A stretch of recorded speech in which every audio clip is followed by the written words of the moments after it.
Welcome back friends. છેલ્લા લેક્ચરમાં આપણે સૂક્ષ્મજીવોનો ઉપયોગ જે છે એ જૈવિક નિયંત્રણમાં કેવી રીતે થાય એના વિશેની ચર્ચા કરી ચૂક્યા છીએ અને તમે બધાએ વ્યવસ્થિત ટોપિક જે છે એ જોઈ લીધો હશે, તૈયાર પણ કરી લીધો હશે. ખાસ એમસીક્યુની દ્રષ્ટિએ એમાં વધારે ભાર આપવો બરાબર, અને ડિસ્ક્રિપ્ટિવ પ્રશ્ન પણ એની અંદરથી પૂછી શકાય છે. હવે એના પછીનો જે એનસીઆરટી બેઝડ એ ચેપ્ટરનો આપણે આમ જોઈએ તો લાસ્ટ ટોપિક, અને એ છે જૈવિક ખાતર તરીકે સૂક્ષ્મજીવોનો ફાળો શું છે. આપણે આગળ એ વાત કરી ચૂક્યા છીએ કે સૂક્ષ્મજીવો અલગ અલગ ઘણા બધા ક્ષેત્રમાં ઉપયોગી છે. એમાં ઔદ્યોગિક દ્રષ્ટિએ હોય, ઘરગથ્થુ ઉપયોગની અંદર હોય, બાયોગેસ પ્લાન્ટની અંદર હોય, એન્ટીબાયોટિક્સના કે દવાઓ કે એવા જે કોઈ પણ અન્ય રસાયણોના નિર્માણ માટે હોય, કે પછી એ કોઈ પેસ્ટિસાઇડ જે છે એની જગ્યાએ આપણે એમાં એનો ઉપયોગ પણ આપણે જૈવિક નિયંત્રણમાં કરી શકીએ છીએ. તો એવી જ રીતે એમાં જે રાસાયણિક ખાતર આપણે જે અત્યારે ખેતરમાં ઉપયોગ કરતા હોઈએ છીએ એની જગ્યાએ સૂક્ષ્મજીવો જે છે એ સૂક્ષ્મજીવો જો આ રાસાયણિક ખાતરની જગ્યાએ એ જે કામ રાસાયણિક ખાતર કરતું હોય છે એ જ પ્રકારનું કાર્ય જે છે એ સૂક્ષ્મજીવો દ્વારા જો કરવામાં આવે તો એનાથી ઘણા બધા ફાયદા જે છે એ એમાં થઈ શકતા હોય છે. અત્યારે આપણે બધા જાણીએ છીએ કે ખેત ઉત્પાદનની અંદર ઉત્પાદનમાં વધારો કરવા માટે થઈ અને ખેડૂતો દ્વારા જે છે એ રાસાયણિક ખાતરોનો ખેતરમાં આડેધડ ઉપયોગ કરવામાં આવતો હોય છે. ઘણા ખેડૂતોને ખ્યાલ નથી હોતો કે એના ખેતરમાં જે માટી છે માટીની અંદર ખરેખર આ રાસાયણિક ખાતરની જરૂરિયાત છે કે નથી. એ રાસાયણિક ખાતરની જરૂરિયાત ન હોવા છતાં પણ જો એમાં વધારાનું એ ખાતર એમાં ઉમેરવામાં આવે તો એના પરિણામે પ્રદૂષણની જે પ્રમાણ વધતું જાય છે, જમીન પ્રદૂષણ, પાણીનું પ્રદૂષણ, અને ઉપરાંત જમીનની અંદર જે ક્ષારણ વધી જાય છે અને જમીન જે છે એ પછી એનું જે ઉત્પાદન એમાંથી જે મળતું હોય છે એમાં ધીમે ધીમે ઘટાડો થતો જાય છે. અને બીજું, ખેડૂતોને આર્થિક નુકસાન થતું હોય છે. એટલે આ પ્રકારના રાસાયણિક ખાતર જે છે એ રાસાયણિક ખાતરને જગ્યાએ જો આપણે સૂક્ષ્મજીવોની મદદ વડે એમાં જરૂરી જે કોઈ પણ એમાંના ખનિજ પોષક તત્વો છે, નાઇટ્રોજન હોય કે ફોસ્ફરસ હોય કે પછી પોટેશિયમ હોય કે એવા કોઈ પણ તત્વો હોય, એ જો સૂક્ષ્મજીવોની મદદથી આપણે જમીનમાં જો એનું સ્થાપન વધારી શકીએ અથવા કરી શકીએ તો એ રાસાયણિક ખાતરની જગ્યાએ એક શ્રેષ્ઠ વિકલ્પ એમાં ઊભો થઈ શકે છે.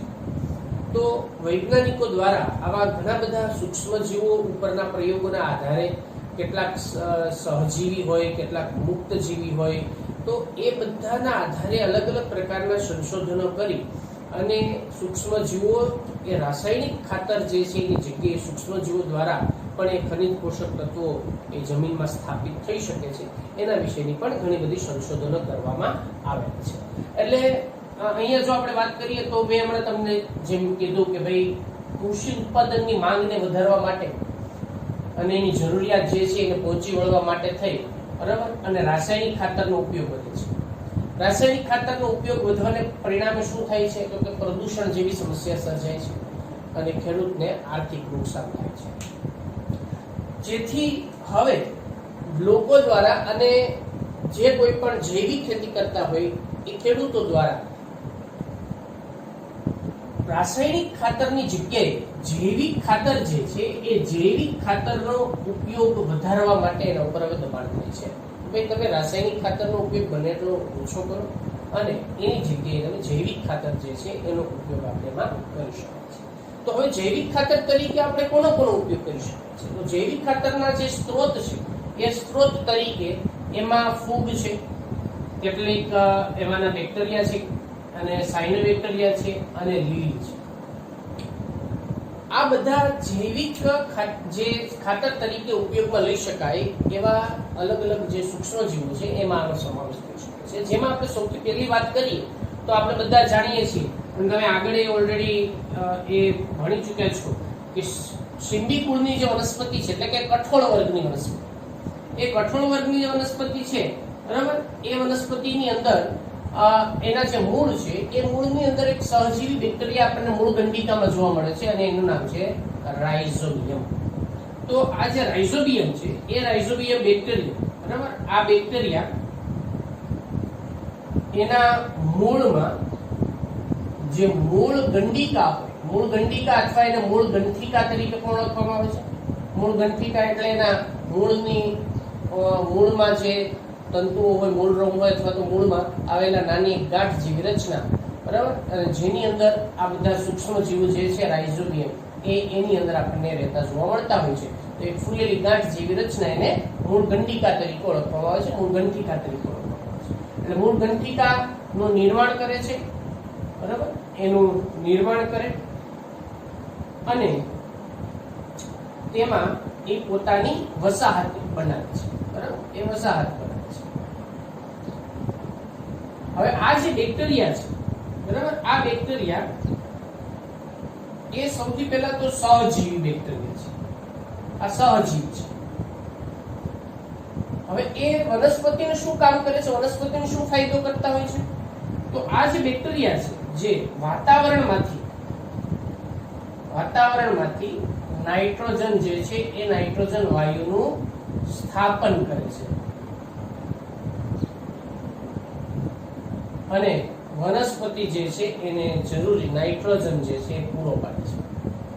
એટલે આ રીતે એ નાઇટ્રોજન સ્થાપન કરતા સહજીવી બેક્ટેરિયા જે સિમ્બિકોલની કઠોળ વર્ગની જે વનસ્પતિ છે, બરાબર, એની અંદર મૂળ ગંડિકા બનાવે છે અને એ મૂળ ગંડિકામાં એ પોતાની વસાહત રચે છે અને એની અંદર આપણને નાઇટ્રોજન સ્થાપન કરતા જોવા મળતા હોય છે. તો સિમ્બિકોલની વનસ્પતિના રાઇઝોબિયમ બેક્ટેરિયા જે છે એ નાઇટ્રોજન સ્થાપન માટે ઉપયોગમાં આવતા હોય છે. તો આ એક ઉદાહરણ માનું. હવે બીજી જો આપણે વાત કરીએ તો જમીનમાં કેટલાક મુક્તજીવી બેક્ટેરિયા પણ આપણને જોવા મળતા હોય છે. મુક્તજીવી બેક્ટેરિયા, આ સહજીવી બેક્ટેરિયા છે. આ બેક્ટેરિયા જે છે સહજીવી છે. સહજીવી એટલે કે વનસ્પતિ સાથે સહજીવન જીવે છે. વનસ્પતિ એને રહેવા માટેની જે સ્થાન પૂરું પાડે છે અને એને પોષણ આપે છે, જ્યારે બેક્ટેરિયા એને વાતાવરણમાંથી નાઇટ્રોજનનું સ્થાપન કરી અને વનસ્પતિને આપતા હોય છે. એટલે આ બંને સહજીવો જીવતા હોય. હવે એ સિવાયના કેટલાક મુક્તજીવી બેક્ટેરિયા જે જમીનમાં આપણને જોવા મળતા હોય છે અને એમાંના ખાસ કરીને જોઈએ આપણે બે ઉદાહરણ ખાસ યાદ રાખજો. એમાં એક છે એઝોસ્પાઇરિલમ, એને એઝોસ્પિરિલમ તરીકે પણ ઓળખવામાં આવે છે, અને બીજા છે એ છે એમાંના એ છે એઝેટોબેક્ટર. તો એઝેટોબેક્ટર અને એઝોસ્પાઇરિલમ આ બંને બેક્ટેરિયા જે છે મુક્તજીવી બેક્ટેરિયા છે અને આ મુક્તજીવી બેક્ટેરિયા જે નાઇટ્રોજનનું સ્થાપન એ પણ કરવા માટે ઉપયોગમાં આવતા હોય છે. તો આ રીતે નાઇટ્રોજન સ્થાપન કરતા જે બેક્ટેરિયા છે એઝોસ્પાઇરિલમ અને બીજા છે એઝેટોબેક્ટર, અને જે મુક્તજીવી બેક્ટેરિયા જે નાઇટ્રોજનનું સ્થાપન કરતા હોય છે. તો આ એમાંનું ખાસ બીજું ઉદાહરણ યાદ રાખો. હવે આપણે ફૂગ વિશેની વાત કરીએ તો ગ્લોમસ પ્રજાતિની જે ફૂગ છે, ગ્લોમસ પ્રજાતિની ફૂગ, બરાબર, એ મૂળની અંદર એમાં એ કવક તંતુ કવકજાળથી સહજીવન જીવતી હોય છે અને એમાંય ખાસ કરીને માઇકોરાઇઝા. તો આ જે માઇકોરાઇઝા છે, માઇકોરાઇઝા એ વનસ્પતિના મૂળની સાથે એ કવક મૂળનું નિર્માણ, કવક મૂળ એમાંથી વિકસિત થતા કવક તંતુ જે છે એના એ જમીનમાં અને એમાં જોવા મળતા હોય છે અને વિકસિત કરતા હોય છે. પ્રકારના મૂળ જે જમીનમાં એની જે કવક તંતુઓ છે, બરાબર, એ કવક તંતુઓ એની અંદર આપણને વિકસિત થતા જોવા મળતા હોય છે અને એ જમીનમાંથી ફોસ્ફરસ જે છે એનું શોષણ કરે છે અને આ ફોસ્ફરસનું શોષણ કરી અને કોને આપે છે? વનસ્પતિને આપે છે. તો માઇકોરાઇઝા, બરાબર, એ ગ્લોમસ પ્રજાતિની જે ફૂગ છે એ કવક મૂળ એની અંદર કવક તંતુ વિકસિત થતા હોય છે. આ કવક તંતુ જે છે એ જમીનમાં પણ ફેલાતા હોય અને કવક તંતુ જે છે એ મૂળની અંદર પણ આપણને જોવા મળતા વિસ્તરતા જોવા મળતા હોય છે અને એ ફોસ્ફરસનું શોષણ કરી અને વનસ્પતિને આપે છે. આ ઉપરાંત એક બીજું અગત્યનું ખાસ એનું વિશિષ્ટ કાર્ય એ છે કે એ વનસ્પતિની અંદર જે રોગ પ્રેરતા જે રોગકારકો છે એની સામે પ્રતિકારકતા આપે છે, બરાબર, જેને આપણે રોગ પ્રતિકારકતા તરીકે કહી શકાય. તો વનસ્પતિમાં એ રોગ પ્રતિકારકતામાં વધારો કરે છે. બીજું ખાસ એ ક્ષાર અને શુષ્કતા એની સામે વનસ્પતિને રક્ષણ આપે છે. એટલે જો કદાચ ક્ષાર જમીનમાં હોય અથવા તો પાણીની ખેંચ અછત હોય તો શુષ્કતા, આ બંને સામે પણ એ વનસ્પતિને રક્ષણ આપે છે અને જેથી કરીને વનસ્પતિનો સર્વાંગી વિકાસ થઈ શકે છે. એટલે આમ વનસ્પતિનો સર્વાંગી વિકાસમાં પણ એ મદદ કરે છે. એટલે આમ સર્વાંગી વિકાસ કરે છે અને રક્ષણ આપે છે શુષ્કતા અને ક્ષારની સામે અને રોગ પ્રતિકારકતાનો વધારો કરે છે. તો આ રીતે જે ફોસ્ફરસનું એમાં શોષણ કરતાની સાથે આટલા પણ વિશિષ્ટ કાર્ય જે છે એ આપણને માઇક્રોરાઇઝર દ્વારા થતા જોવા મળતા હોય છે. તો આ પણ ખાસ એમાં યાદ રાખો. હવે કેટલાક જો એમાંના આપણે વાત કરીએ તો સ્વયંપોષી બેક્ટેરિયા જે એમાંના ઉદાહરણ તરીકે આપણે અહીંયા લઈએ છીએ સાયનોબેક્ટેરિયા. તો સાયનોબેક્ટેરિયા જે છે એ ક્યાં જોવા મળે છે કે જલીય અને સ્થલીય ખાસ કરીને ભેજવાળા જે વિસ્તારો હોય જ્યાં પાણી આપણને એમાં કાદવ કીચડ હોય એમાંય જોવા મળતા હોય છે. તો આ જે જલીય વિસ્તારો છે ખાડા ખાબોચિયા છે કે પાણી ભરાયેલું જળાશય હોય એમાં અને સ્થલીય વિસ્તારમાં આપણને ભેજયુક્ત વિસ્તારમાં જોવા મળતા હોય છે. ને એ શું કરે છે તો એ પણ નાઇટ્રોજનનું સ્થાપન જે છે એ આપણને એમાં જોવા મળતા હોય છે. અને ડાંગરના ખેતરની અંદર પણ આ જે સાયનોબેક્ટેરિયા છે એ સાયનોબેક્ટેરિયાનો પણ ઉપયોગ એમાં કરવામાં આવે છે જેથી નાઇટ્રોજન સ્થાપન એ ડાંગરના જે ખેતરમાં ડાંગરના જે છોડ છે બરાબર એને નાઇટ્રોજન પૂરતો મળી રહે એટલા માટે આ બેક્ટેરિયા એને ડાંગરના ખેતરમાં છંટકાવ કરવામાં આવતો હોય છે. તો એવા પણ એ મદદરૂપ થતા હોય છે. ઓકે, એના પછી જો આપણે અન્ય કેટલીક લીલ વિશેની વાત કરીએ તો નોસ્ટોક, એનાબીના અને ઓસિલેટોરિયા બરાબર આ પણ કેટલીક લીલ છે. એ લીલ પણ ખાસ કરીને નાઇટ્રોજન સ્થાપન માટે અને અન્ય પોષક તત્વોની જરૂરિયાત પૂરી પાડવા માટે પણ એમાં મદદરૂપ ભાગ ભજવતી હોય છે. નીલહરિત લીલ જેને આપણે બ્લુ ગ્રીન આલ્ગી BGA બરાબર બ્લુ ગ્રીન આલ્ગી નીલહરિત લીલ એ પણ એટલે આ બધી જે વાત કરી હમણાં આપણે એ પણ કેટલાક આ કાર્બનિક દ્રવ્યો જે છે એનો એમાં ઉમેરો કરે છે અને જરૂરિયાત જે પ્રમાણેની હોય એને પોષક તત્વો એ બધા એને પૂરી પાડતી હોય છે.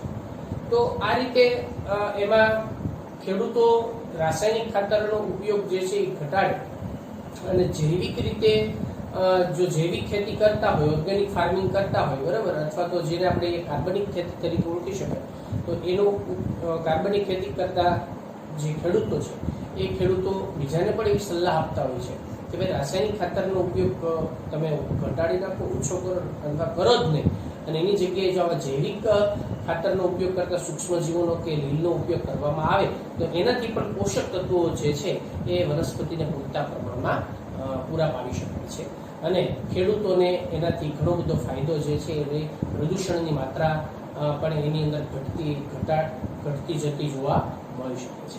તો આજે આખી ચર્ચા કરી એમાંના ખાસ બધા ઉદાહરણો યાદ રાખવા ખાસ જરૂરી છે MCQ માટે અને એના માટે બરાબર. તો જૈવિક ખાતર તરીકે સૂક્ષ્મજીવોનો શું ફાળો છે એના વિશેની વાત કરી એ ટોપિક આપણે અહીંયા પૂરો કરીએ છીએ.